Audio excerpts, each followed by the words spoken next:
Good evening and welcome to PG&E's Wildfire Safety webinar. Before we begin our presentation tonight, please take a moment to make sure that you're safe and aware of your surroundings. I want to start off with a few housekeeping notes on how to use our web features tonight. If you'd like to ask a question or provide any feedback for our team, please use that speech bubble icon at the top of your screen. Click Ask a Question to type and submit. You can feel free to submit questions at any time, and we'll be addressing them after our very brief presentation. The webcast is scheduled until 7:30, and we'll do our best to answer all the questions we receive. But if for some reason we're not able to get to your question tonight, or if you're calling in through a phone, you can feel free to reach out to us. We've got a dedicated email address. You can always email your questions or your comments, and that email address is wildfiresafety@pge.com, and we'll respond promptly. We will be recording tonight's presentation. The recording and slides will be available at our website, pge.com/firesafetywebinars. You can always find this presentation and other presentations on that website that you can grab and share. I want to thank everyone for taking the time to join us tonight to discuss our wildfire prevention efforts and the improvements we're making in 2021. My name is Laura Wetmore. I'm a senior manager with PG&E's local customer experience team, and I'll be facilitating the webinar tonight from my home in Livermore. Also presenting during tonight's webinar are Dan Blair, local public affairs representative, Nick Matheson, vegetation program manager, Felix Verbena, senior public safety specialist, and Carl Schoenifer, senior manager for PG&E's Humboldt and North Valley divisions. Also with us tonight to help answer questions are Mark Reith, vegetation program manager, and Rob Cohn with our public safety specialist team. We've got a lot to cover during our presentation. Some of the things we're planning to discuss with you all tonight are how we're making our system safer and more resilient, the local wildfire prevention work happening in your community. We'll be talking about our efforts to improve public safety power shutoff events for our customers and communities, as well as the resources we have available to help customers prepare for and stay safe during emergencies and outages. We'll also be doing an overview of our new PG&E Report It safety app at the end of the presentation. Again, feel free to submit your questions or share your thoughts for our team at any time throughout tonight's webcast. And now at this time, I'd like to hand the presentation over to Dan Blair. Great, thank you, Laura. Hello, everyone. I'm Dan Blair, and I'm the local public affairs representative based here in Butte County. Tonight, I'll share how we're working to prevent wildfires through our community wildfire safety program. At PG&E, our most important responsibility is the safety of our customers and our communities. As we all know, California continues to experience an increase in wildfire risk and a longer wildfire season. On this slide, we're sharing one of the tools that we use when we're assessing wildfire risks in the community. This is called the Fire Threat Map of California. This map was developed by the California Public Utilities Commission in coordination with CAL FIRE, the U.S. Forest Service, and is based on input from electric utilities, communications infrastructure providers, and also local public safety agencies. This map helps us plan for potential wildfires and focus our prevention efforts. Nearly 1/3 of the electric lines that provide our customers with power are now in high fire threat areas. You can find this map by visiting cpuc.ca.gov/fire-threat-maps. We're also continuing to evolve our community wildfire safety program, or as we refer to it, CWSP, in order to strengthen and improve our electric system for the safety of our customers and our communities. The Community Wildfire Safety Program launched in 2018 to help keep customers and communities safe in the face of the growing wildfire risk around our state. Focus areas of this program include supporting customers and communities before, during, and after public safety power shutoff events by providing more resources and working year-round and nonstop to improve our public safety power shutoff program. We're also focused on listening to our customers, learning from better data and technology, and providing more resources than ever before events. We're also meeting and exceeding our state vegetation safety standards with our enhanced vegetation program to manage trees and other vegetation located near power lines that could cause a wildfire or a power outage. We're also continuing to build a safer and more resilient system by hardening lines and installing sectionalizing devices. These sectionalizing devices, they help reduce the size of public safety power shutoff events. We're also testing and using new tools and technologies to pinpoint how to best prevent and respond to the risk of wildfires. We're also utilizing new risk modeling to better prioritize our wildfire safety efforts and target preventative efforts in the areas and communities at the highest risk.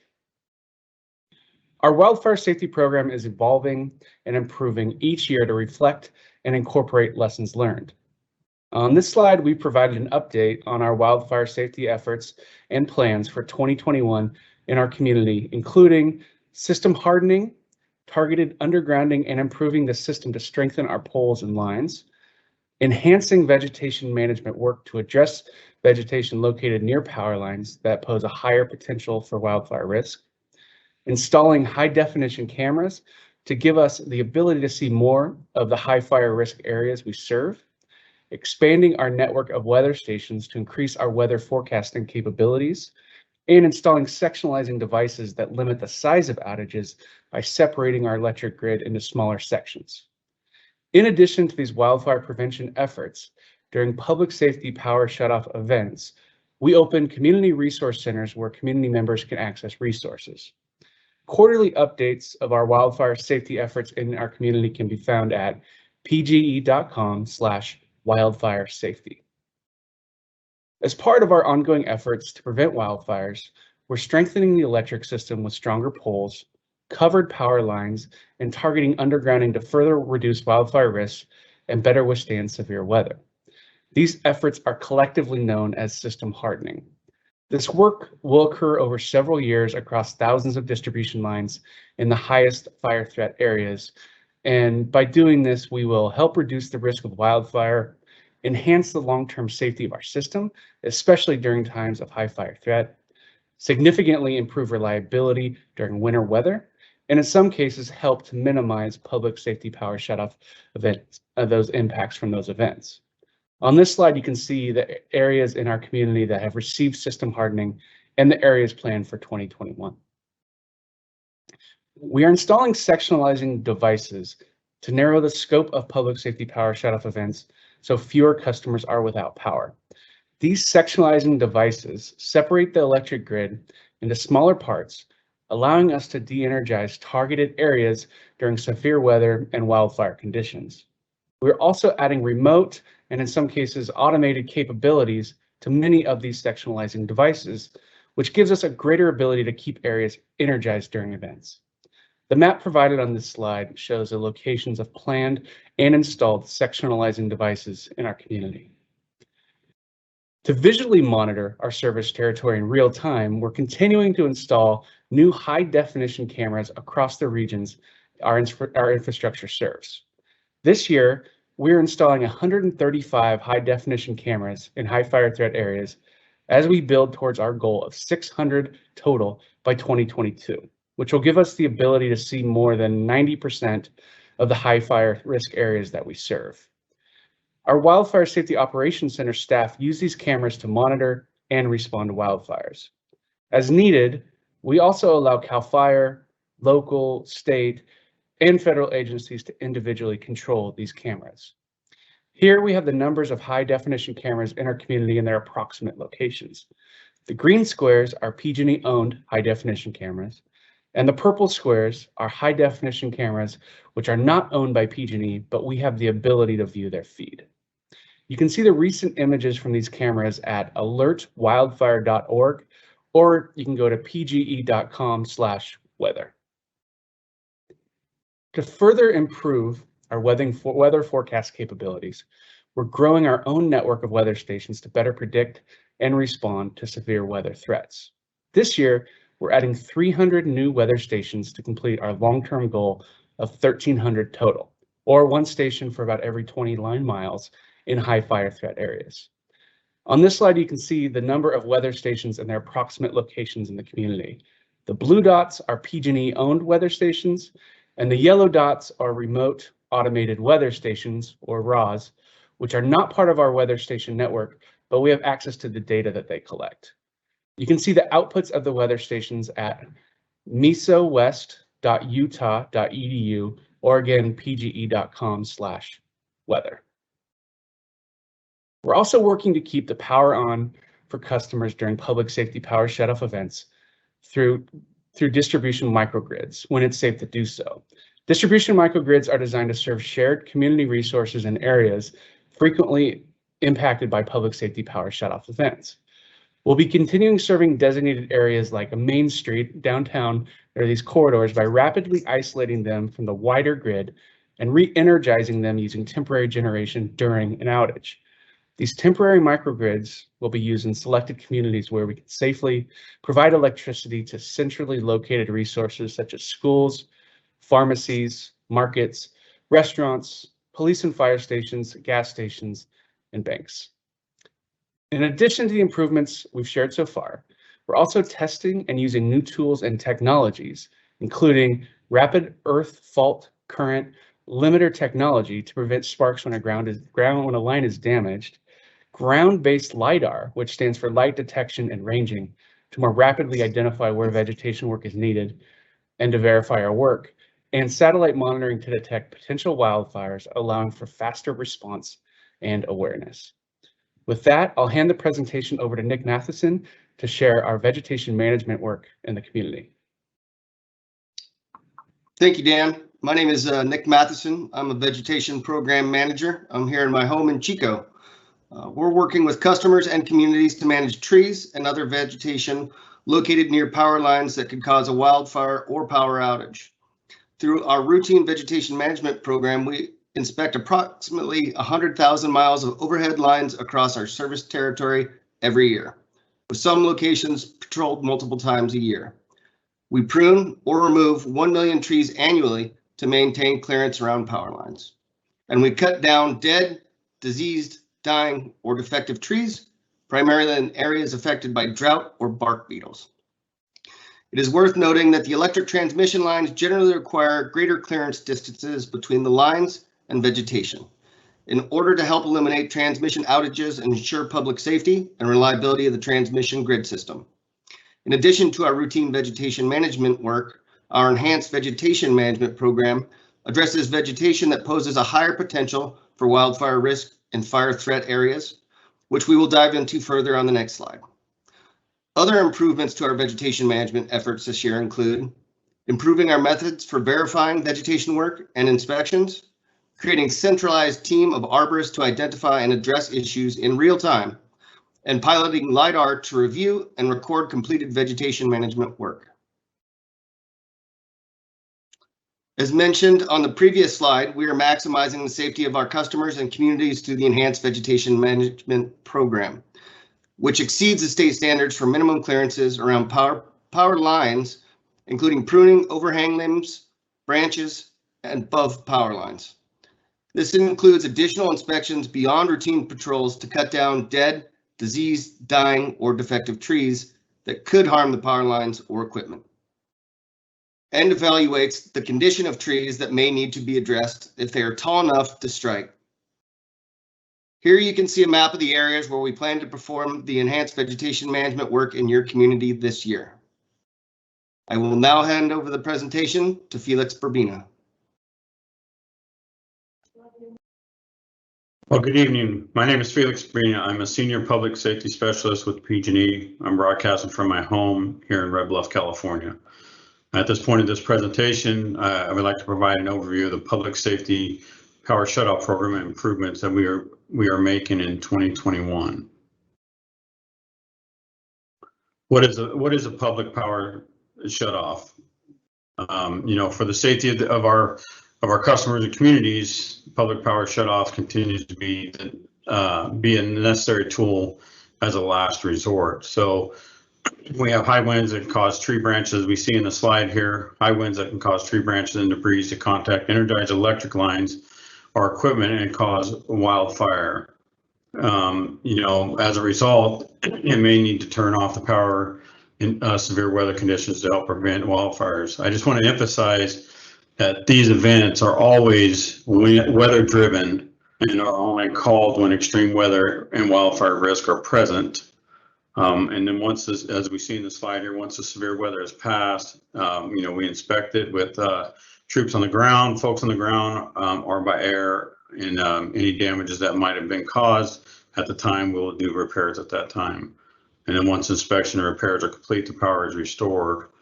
One of the other things I'd like to emphasize here is, as we all know, because electricity can travel several miles from the generation source to get to your home or business, you may be affected by a public power shutoff event if the electrical infrastructure that serves you is affected by high winds or severe weather, even if the weather is miles away from your location. So that's a big consideration to understand, that even though it might be miles away, you still can be impacted. Now, what conditions could lead up to a PSPS event? As we all know, that the way each weather situation is unique, we carefully review the combination of factors when deciding if power must be turned off. The factors in this slide that we review is low humidity levels, generally 30% or below. The forecasted high winds above 20 miles per hour, a gust to 30 to 40 miles per hour, conditions of dry materials on the ground or low moisture content of vegetation, red flag warning, and declared by the National Weather Service. I hit on the condition of dry material on the ground, and real-time observation on the ground from our folks that are on the ground, and from our wild safety operation, which is now called the HAWK, from our crews working across the service territory, and also taking live weather out in the field to validate what we see.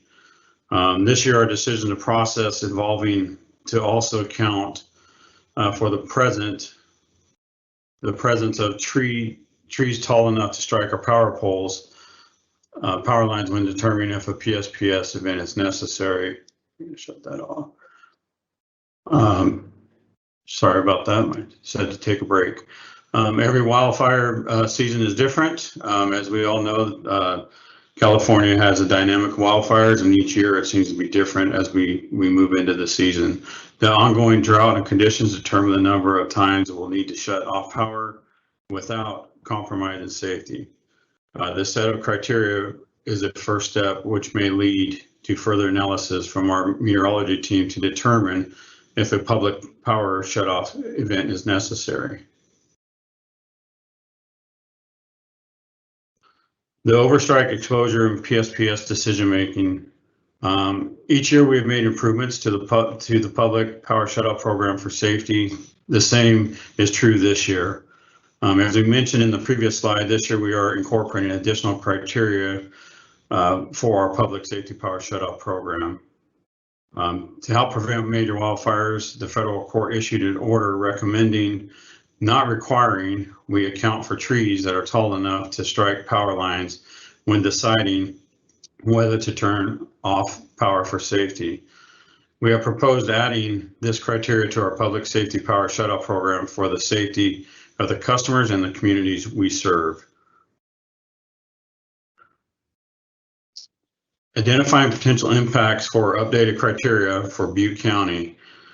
Compared to last year, under similar weather conditions, customers who live in the areas of the highest wildfire risk may experience more frequent public safety power shutoff events because of this new criteria. However, due to the recent upgrade, we do not expect a return to the large scale of public safety power shutoff events in 2019. We are sharing county specific information with customers and communities in coordination with the California Public Utilities Commissions, which oversees the public safety power shutoff program. And in this slide here, one of the things, if we can go back to that previous slide. One of the things, this is a study of 10 years of weather data from 2010 to 2019 to analyze a potential impact of the updated criteria. So just to keep that in mind, it's a 10-year average for that. Next slide. So how will customers be notified when severe weather We always do our best to share what we know about the weather and the equipment as soon as we can, keeping in mind weather conditions can be uncertain.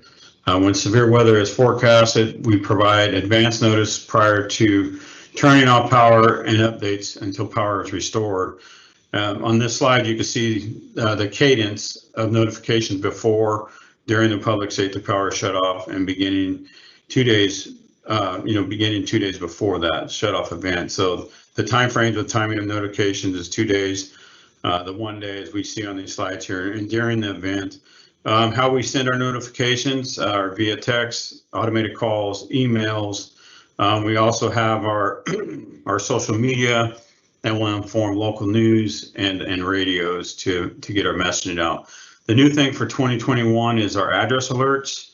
Highly recommend folks looking at the pgne.com/address alerts to receive those PSPS notifications available in multiple language, over 16 languages for any location, such as your home, your friend, your loved one, your child's school or daycare, your work or business. So once again, that is new for 2021, the address alert. So please, pgne.com/address alerts.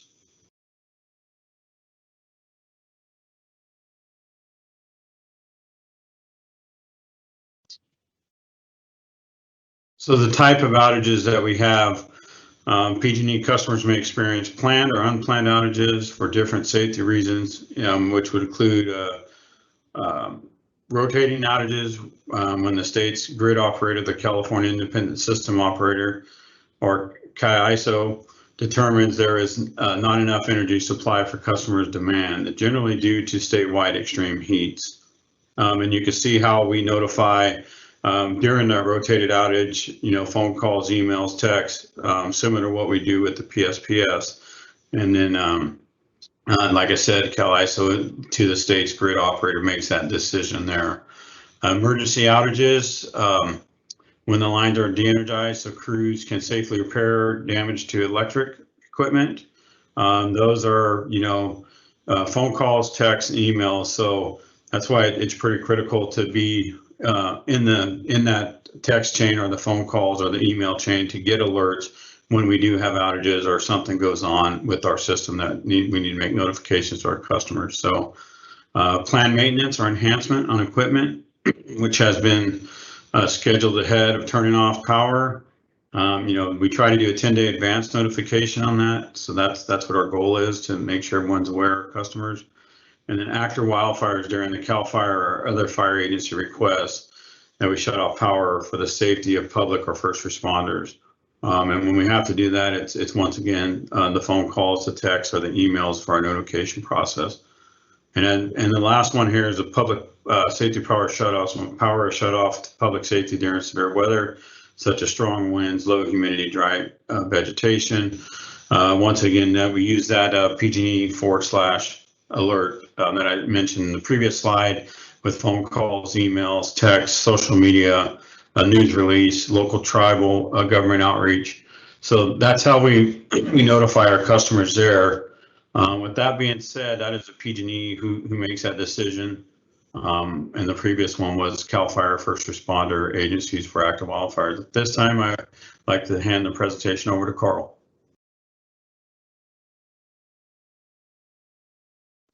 Okay, thanks, Felix.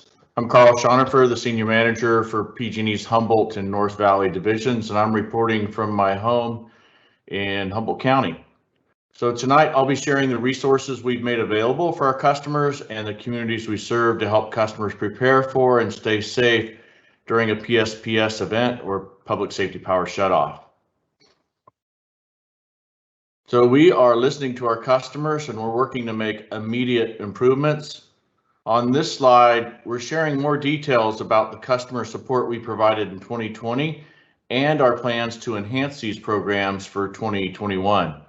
These include improving customer notifications, partnering with community-based organizations, including local food banks, Meals on Wheels to provide food replacement, providing portable batteries to eligible customers, opening additional community resource centers, and offering rebates for customers who rely on well water. So let's take a deeper dive into some of the programs, starting with Community Resource Centers, or CRCs. During a PSPS event, we open CRCs where community members can access resources, including a safe location to meet their basic power needs, such as charging medical equipment and electronic devices. You can also get up-to-date information about the PSPS event itself and provide water, snacks, and other essential items to reduce hardships on our customers. We aim to open these CRC locations as soon as possible after the start of a PSPS event that's forecasted to last longer than 24 hours. And customers can learn more about CRCs and find a location in their area before and during public safety power shutoff events at pge.com/CRC.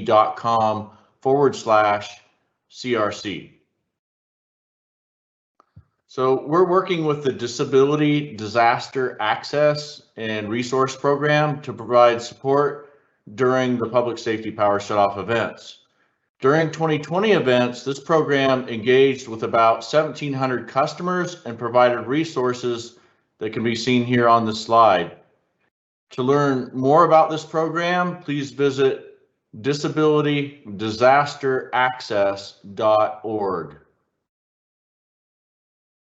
Our portable battery program provides no-cost backup portable batteries to those in the aging and disabled populations who rely on power for medical or independent living needs, and low-income customers in high fire threat areas. Through this program, we've provided over 5,500 batteries and are supplying 5,000 more batteries this year. This is in addition to the 1,000 batteries we distributed last year through the Disability Disaster Access and Resources Program that I just discussed on the previous slide. So customers can learn more about our portable battery program by visiting PG&EBatteryProgram.com. Please note that the portable battery program will reopen for enrollment later in 21, prior to the beginning of the peak public safety power shutoff season. So backup power can be a part of any preparedness plan. If you're interested in acquiring a backup power system, we have a generator rebate program to help you finance your purchase. You qualify for the rebate if you live in a tier 2 or tier 3 high fire threat area and you rely on well water pumping for your water needs. Through this program, we're offering a $300 rebate for eligible customers or a $500 rebate for eligible customers who are also participants in our CARE or FARA programs. You can learn more about generator rebate programs at pge.com/backup power. So this summer, we'll begin testing our new PGE Report It. It's a mobile app where anyone can report a safety concern directly to us. Users simply describe the locations of their safety concern, take a picture or a video, and submit the report. We will notify you when we're reviewing the safety concern, and then again, we'll notify you when the issue's been resolved. The initial phase of the pilot will be available to select customers who live in high fire threat areas, and during this time, we'll test and make improvements to the app. To add yourself to the pilot interest list, please visit pge.com/safety app. And if you're interested in learning more, we will be sharing an overview of the app and its features following the Q&A portion of this event. So as the COVID-19 pandemic continues to impact our communities, we understand the increasing struggles facing our customers. We're committed to helping our customers by providing financial assistance programs, tools, and tips to save energy. Emergency protections we are offering during the pandemic include suspending service disconnects for non-payments, pausing on post-enrollment verification and re-enrollment requirements for our CARE and FARA rate programs. We're waiving security deposits for small commercial customers and allowing medical baseline customers to self-certify their own eligibility. For more information about our assistance programs, energy efficiency program updates, and easy-to-use resources to help manage your energy usage and bills, you can visit pge.com/COVID-19. So I know we've shared a lot of information with you tonight in a short amount of time. We have prepared this slide and we'll leave it up on screen throughout the Q&A portion so that you can see all of the resources we have available to support our customers and make outages and emergencies easier. The most important website to remember is at the top, pge.com/wildfire safety. It's on that website you will find all the resources referenced here. So at this time, I will hand the presentation back to Laura to walk us through the Q&A portion. Thanks, Carl. All right, now we're going to transition to the Q&A portion of tonight's event. And following the Q&A, like Carl mentioned, we are going to provide a brief overview of that new PG&E Report It safety app.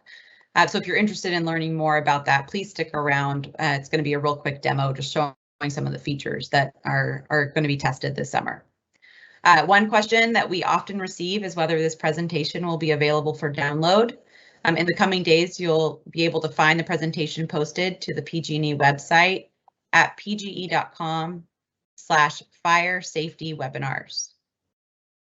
Throughout the presentation, lots of great questions coming in from all of you who have attended. Thank you for submitting those. Again, if you want to ask a question or just provide your thoughts, please use that speech bubble icon at the top of your screen. A button that says ask a question will then appear at the bottom of your screen. You can click that to type in your question or comment. And we are going to do our best to answer all the questions that we get tonight. And again, if we're not able to get to your question or you think of something after tonight's event, please don't be shy about reaching out to our dedicated email address for the program. That's wildfiresafety@pge.com. With that, let's begin the Q&A portion of tonight's event. First question, great question, and really something we're working on. We shared some slides back talking about sectionalizing, system hardening. Question of where can I get a high resolution version of the system hardening map and of the sectionalizing devices map. We currently don't have that available, unfortunately, but what I would say is, absolutely make sure you download this presentation, get these slides so you can get a sense of it.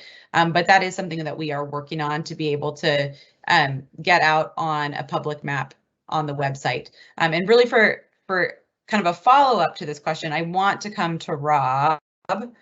Rob, if you're out there, you're an expert on this. We've been doing system hardening for the last several years, trying to strengthen and build the resiliency of our circuit in those high fire threat areas. So this question is really about, are we able to, because if we've done system hardening, are we able to keep those portions of circuit online during a public safety power shutoff when those other areas that maybe haven't been hardened are impacted by public safety power shutoff? Like how does that hardening of a line contribute to a circuit still being in public safety power shutoff or not? It looks like, can you hear me? I can hear you, Rob. I had a bad network connection. Okay, good. I had a bad network, and welcome and good evening, Butte County, longtime resident of Paradise in Butte County and prior county for many years. As far as the hardening lower, it's a great question. And a lot of people think as we harden the system that we're going to be able to keep those lines on. And in reality, there's a lot of things to take into consideration. One is where the power comes from. It may come from an area that hasn't been hardened yet and has to be turned off because the wind exists in that part, but the part that has been hardened, maybe the wind's not blowing, it still gets turned off because that's where the power comes from. And Dan talked earlier about some of the microgrids that we've set up for those particular instances. The other thing is the hardening provides us maybe a greater factor or a greater threshold for the lines to take before they are de-energized. So that is taken into effect. So it may reduce the number of PSPSs, but it will not eliminate the number of PSPSs. And the other thing is we have approximately 26,000 miles of wire in the Tier 2, Tier 3 area. It's a long process to get it all hardened. Thanks, Rob. Nick, want to come to you next. We always get lots of questions, lots of curiosity about our vegetation work. First question, what are the tree markings for routine and enhanced vegetation management work? This person mentions, some trees are marked with pink, some are marked in blue. How can a customer decipher the markings on a tree? Thank you. That's a great question. We're using right now for our routine, we're using a light green to mark those trees. And so a dot would indicate that that tree is going to be trimmed. An X with a number would indicate that that tree is going to be removed. We use yellow for our SEMA program, which is the Dead, Dying, Diseased, or Defective Tree program. And we also are using yellow for EVM. Any pink that you would see would be by our estimating arborists, and that's work that we'll be doing there. And the marks would be the same, either a dot and or an X with a number, both indicating 1, a trim, and or 2, a removal. So. Great. Okay, I'm going to stay with you. Sure. Questions also about, work that had been planned or was maybe started in the Magalia area. Anything you can add or share about any plans for work moving forward in that area for vegetation? Yeah, I will give a little background on that too. That's based on risk modeling. And so this year we've been utilizing new risk modeling to better prioritize our wildfire safety efforts and target preventative efforts in areas and communities at the highest risk. This allows us to more precisely pinpoint the areas where we should focus our system hardening and wildfire risk reduction efforts. This new risk model was developed in 2020 with support from the industry-leading advanced wildfire technology provider, TechnoSilva. TechnoSilva products are also used by CAL FIRE and other utility companies in California. Because of our new wildfire risk model, customers and communities may see a shift in where these wildfire safety work is coming in the years. So these updates are being made with a focus on our system as safe as possible. The shift in our work is a direct result of the improved risk modeling now available, providing a safer system to all of our customers across the service. We will notify customers of any changes and will continue to work with the communities throughout the high fire threat areas on our upcoming plans. We appreciate the patience and partnership of our customers and communities as we adjust to these changing environmental conditions. So for now, we have shifted out of the Magalia area, and I do not have a date yet when we'll be doing that EVM and or hardening in that area. Thank you for the question. Thanks, Nick, for that insight.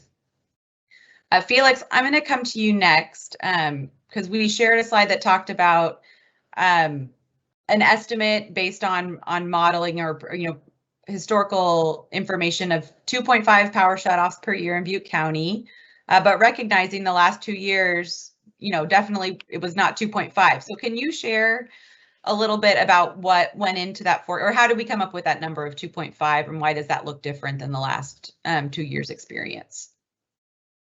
So as we discussed earlier in that slide, as we mentioned, that is a 10-year average, which has been taken over time from, the 10 years, 2019, back 10 years. And you look at that average, but that's how they came up with the numbers. In 2015 and 2016, Butte County had 0 PSPS events. So that's how that factor was taken into that. When you look back 10 years, that's how they came up with that average of that number there. Great. And I'm going to stay with you, Felix. One more question here. Any insight on plans for system hardening in Magalia? Are you aware of anything in that area? I'm going to defer that one over to Rob. Perfect. Since he's been okay. engaged with that one.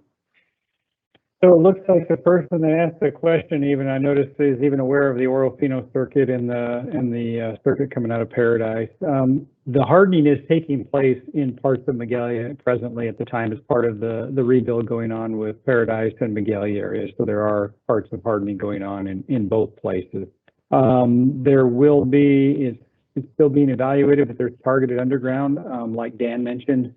There's a microgrid in that downtown Magalia area that's all underground, will be disconnected and then re-energized during a PSPS event so that the store and the sheriff and the fire and local community in there, as other parts of the community get built out, and if they're undergrounded, they'll be added to that.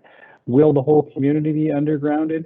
That is still under evaluation depending on the risk model and as we go forward. And so that upper portion that is all overhead right now will be evaluated as that time comes. It may go underground like the rest of it based on the evaluation, but at the current time, it has not been evaluated due to what was talked about earlier with Nick, is the model changing and moving our resources and our efforts into some higher threat areas within our industry or our area. Well, and Rob, I'm going to stay with you, and I know this question, takes a bit of a crystal ball, but a great question. Like, do we think there will ever be enough improvements that we're able to avoid PSPS in the future? In the short term of the crystal ball, no. In the long term, I'm hoping so. And hoping so as in, like, for example, in Butte County that people are aware of, the Paradise rebuild, as that whole community is going underground and hopefully it'll be done here in another couple of years. That community, as long as the source, like we talked about earlier, coming into town that's overhead, as long as that source is safe, those underground areas of that community should all stay on and avoid PSPS. Other areas throughout our service territory that are overhead, like we talked about hardening, it may increase the weather levels that are allowed to take that area so it does not have to go into PSPS, but it will not remove it from the ability to. And like I said earlier, with 26,000 miles with a crystal ball, it's going to be a while, but that is the goal eventually. But I cannot put the crystal ball on it and tell you a date and a time. Great, thanks. Felix, I am going to come back to you on this next one. Can you share, where are the tier 2 and tier 3 areas in Butte County? You're on mute. Come off mute.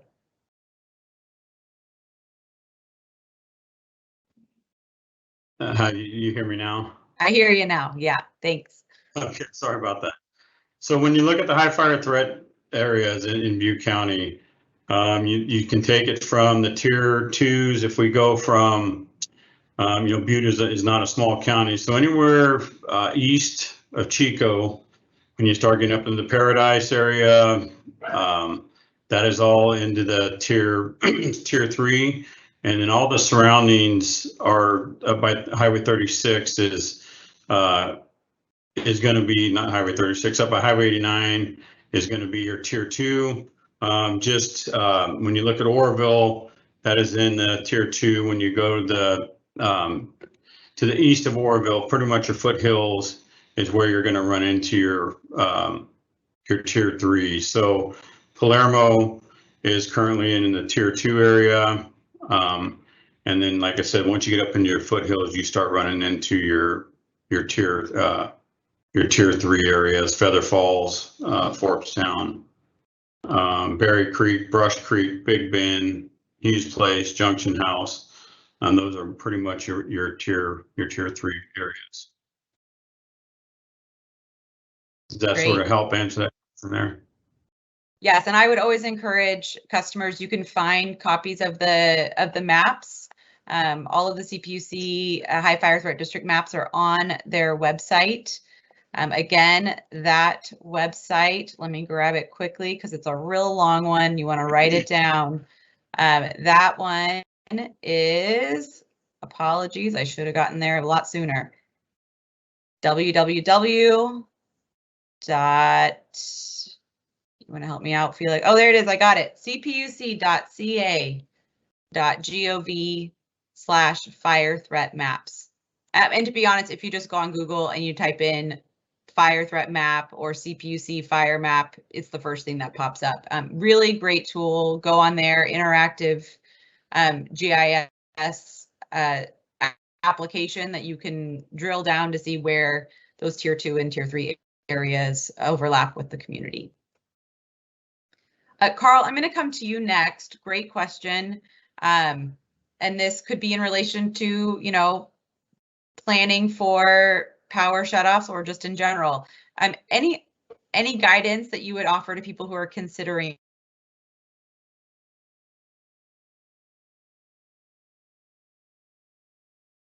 You're cutting out there, Laura. Hopefully everybody can hear me. Can everybody hear me okay? Can I get a thumbs up from somebody?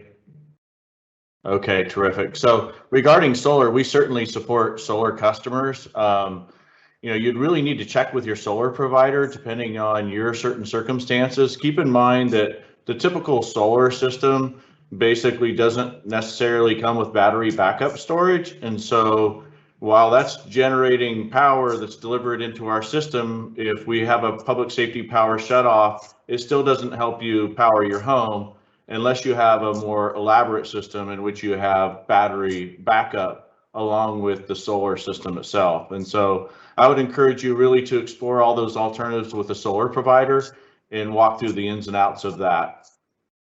But it's certainly an option, and we certainly support solar customers. Thank you, Carl. And I think I'm back. I'm sorry. I know I cut out there for a minute.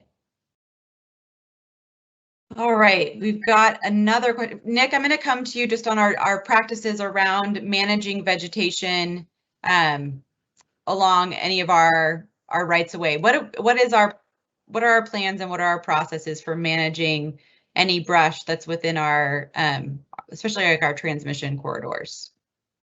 Sure. Great question. When we're doing our vegetation safety work, especially around the transmission lines, we comply, PG&E complies with the North American Electric Reliability Corporation's NERC FAC 003-4, which is the Federal Energy Regulatory Commission FERC approved standard. That's a lot of acronyms, I know. These federal standards were put in place after the 2003 North American blackout, which was caused by trees contacting transmission lines in Ohio and resulting in a loss of power to over 50 million people. To lose power for several days. So we are federally mandated on what we need to do for our compliance and then go above and beyond with our EVM to make as safe as possible within the communities. But great question. Thank you. Thank you. Rob, I'm going to come back to you on this next one. Not sure if you have insight on this. A neighborhood in Magalia that is underground. It sounds like it's not necessarily right next to the microgrid. How does that work? How would someone know if they are going to be connected to a microgrid during an event to lessen their impact of public safety power shutoff? How to tell them exactly how they'll be connected to microgrid? I know for a fact one is, depending on resources, the one in Magalia is the Lake Ridge Circle Skyway Loop right now. The Troy Estates, I read the question. I'm unfamiliar with the exact location of where Troy Estates is and how close it is. Like I said, I know that if it's feasible and it's close, we'll get to it, but I can research it and get back to them and look at some information. I just, for some reason, it's not triggering on me at Troy Estates. If they give me a street maybe in the chat, I can get a little bit closer. Okay, thanks, Rob. Well, and Carl, maybe coming to you as a follow-up to that, for customers who do get connected to a microgrid during an event, how do they find out that they've been connected and that they're hearing on the news that there's going to be a public safety event? How do they find out that they're going to be hooked up to a microgrid throughout the duration of the event? Sure. There's a couple of ways. One, if we generally take those into consideration when we do our notifications. So you would not receive a notification of the public safety power shutoff if you're within scope, which means, if the microgrid is planned, then you wouldn't be in scope. The other thing you can do is you can do an address lookup. You may not have PG&E's direct service. You may live in an apartment building. You can always do an address lookup at pgne.com. And let's see, it's pgne.com/address alerts. And if you go there, you can sign up for address alerts and find out if you're within scope. Thanks, Carl. Another good question that came in around, that new generator rebate program, and do want to clarify that generator rebate program is specifically for customers who are on well water pumps, and so not necessarily dependent on if you're on CARE or another program. It is specifically for customers who rely on well water, and so wanting to make sure that they have an opportunity to get a generator to back up that pump. All right, with that, I think that wraps up the majority of our questions. I do want to take a few minutes to go through the PG&E safety app that we talked about a bit earlier. As we mentioned, through the PG&E Report It, users can report their safety concerns directly to us. We're looking forward to this. I think it's a great way to allow our customers, everyone who is out in the community, be extra eyes and ears. We would always benefit from that. What you can see here on the screen is just a couple, an image showing what we're looking at for this app. This phone image on the left shows what the app home screen is going to look like. And from that screen, users will be able to report their concern, as well as view other reports in the area by tapping on the icons on the map. So I think one thing we're looking forward to is not only as a user can you report things that you've found, near your home or as you're out in the community, but you can also see what your neighbors and others around you have submitted via this app. I do want to emphasize that this app is not intended for emergencies. Like a downed or sparking power line should always be reported to 911 immediately. We would not want to use the app for any sort of emergency situation. And when submitting your concern through the app, the tool will prompt you to select the location as well as the type of equipment and damage. And that might include something like a damaged power pole or vegetation growing near power lines. And once you're in the app, to complete a report, you'll be asked to submit at least one photo or a short video, which you can upload from your phone's library or take within the app. And you'll receive an update within 30 days of your submission with the status of your report, as well as any steps PG&E is taking to address the concern. And during the initial phase of this pilot, the app's report submission capabilities will be limited to select customers who live in high fire threat areas. But anyone can download the app to view these reports. And so with these presentations we've been making, wanting to generate awareness with all of our customers who are in those high fire threat areas, but also soliciting anyone who's interested to add themselves to our pilot list so that they can be part of the test process. Again, to learn more about the PG&E Report It safety app and add yourself to the pilot interest list, please visit pge.com/safety app. Well, and with that, I want to thank you for taking the time to be part of our webinar tonight. Appreciate all your questions and the engagement. We always welcome your feedback and input, knowing we just need it to be able to continue to enhance and expand our wildfire safety efforts. If you do have questions and you want to reach out to us, please call us. We've got a dedicated line for our wildfire efforts. That's at 1-866-743-6589. Or again, as I mentioned earlier, always email us at wildfiresafety@pge.com. You can also visit our dedicated website at pge.com/wildfiresafety for more information on all of our wildfire safety efforts and tips to help prepare for severe weather and possible power outages. Again, we'll be posting a copy of these slides that we shared to the website. Really appreciate your time. Thank you for being with us tonight and wish you all a very safe evening.